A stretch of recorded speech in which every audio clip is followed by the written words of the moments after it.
ഉൽപ്പത്തിയുടെ പുസ്തകത്തിൽ നിന്നുള്ള വായന, അധ്യായം 6. തിന്മ വർദ്ധിക്കുന്നു. മനുഷ്യർ ഭൂമിയിൽ പെരുകാൻ തുടങ്ങുകയും അവർക്ക് പുത്രിമാർ ജനിക്കുകയും ചെയ്തപ്പോൾ മനുഷ്യപുത്രിമാർ അഴകുള്ളവരാണെന്ന് കണ്ട് ദൈവപുത്രന്മാർ തങ്ങൾക്ക് ഇഷ്ടപ്പെട്ടവരെയെല്ലാം ഭാര്യമാരായി സ്വീകരിച്ചു.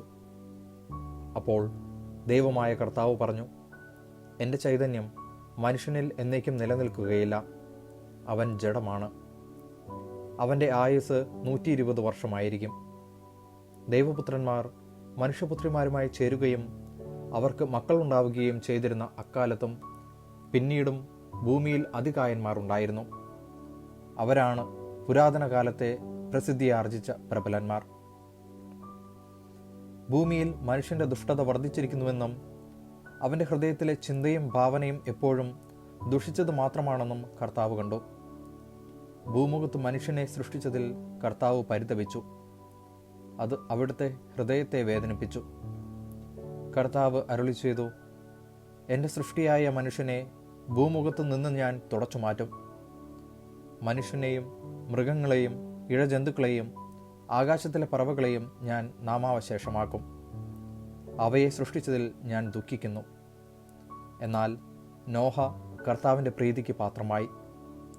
ഇതാണ് നോഹയുടെ വംശാവലി. നോഹ നീതിമാനായിരുന്നു, ആ തലമുറയിലെ കറയേറ്റ മനുഷ്യൻ. അവൻ ദൈവത്തിൻ്റെ മാർഗത്തിൽ നടന്നു. നോഹയ്ക്ക് 3 പുത്രന്മാരുണ്ടായി: ഷേം, ഹാം, യാഫത്ത്. ദൈവത്തിൻ്റെ ദൃഷ്ടിയിൽ ഭൂമിയാകെ ദുഷിച്ചതായി തീർന്നു. എങ്ങും അക്രമം നടമാടി. ഭൂമി ദുഷിച്ചുപോയെന്ന് ദൈവം കണ്ടു. ലോകത്തിൽ മനുഷ്യന്മാരെല്ലാം ദുർമാർഗികളായി. നോഹയുടെ പെട്ടകം. ദൈവം നോഹയോട് അരുളി ചെയ്തു, ജീവജാലങ്ങളെയെല്ലാം നശിപ്പിക്കാൻ ഞാൻ നിശ്ചയിച്ചിരിക്കുന്നു. അവർ മൂലം ലോകം അധർമ്മം കൊണ്ട് നിറഞ്ഞിരിക്കുന്നു. ഭൂമിയോടുകൂടി ഞാൻ അവരെ നശിപ്പിക്കും. ഗോഫർ മരം കൊണ്ട് നീ ഒരു പെട്ടകമുണ്ടാക്കുക. അതിൽ മുറികൾ തിരിക്കുക. അതിൻ്റെ അകത്തും പുറത്തും കീലു തേക്കണം.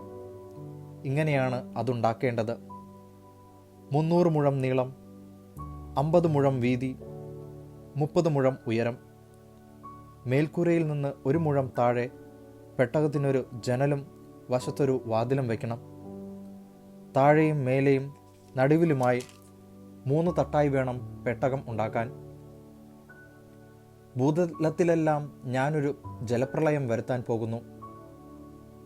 ആകാശത്തിനു കീഴെ ജീവശ്വാസമുള്ള എല്ലാ ജഡവും ഞാൻ നശിപ്പിക്കും. ഭൂമുഖത്തുള്ളതെല്ലാം നശിക്കും. എന്നാൽ നീയുമായി ഞാൻ എൻ്റെ ഉടമ്പടി ഉറപ്പിക്കും. നീ പെട്ടകത്തിൽ കയറണം. നിന്റെ കൂടെ നിന്റെ ഭാര്യയും പുത്രന്മാരും അവരുടെ ഭാര്യമാരും. എല്ലാ ജീവജാലങ്ങളിലും നിന്ന് ആണും പെണ്ണുമായി ഈ 2 നീ പെട്ടകത്തിൽ കയറ്റി സൂക്ഷിക്കണം. എല്ലാ ഇനം പക്ഷികളും മൃഗങ്ങളും ഇഴജന്തുക്കളും സംരക്ഷിക്കപ്പെടേണ്ടതിന് ഈ 2 നിന്റെ കൂടെ വരട്ടെ. നിനക്കും അവയ്ക്കും ആഹാരത്തിനു വേണ്ടി എല്ലാത്തരം ഭക്ഷണവും ശേഖരിച്ചു വയ്ക്കണം. ദൈവം കൽപ്പിച്ചതുപോലെ തന്നെ നോഹ പ്രവർത്തിച്ചു. ദൈവവചനമാണ് നാം കേട്ടത്.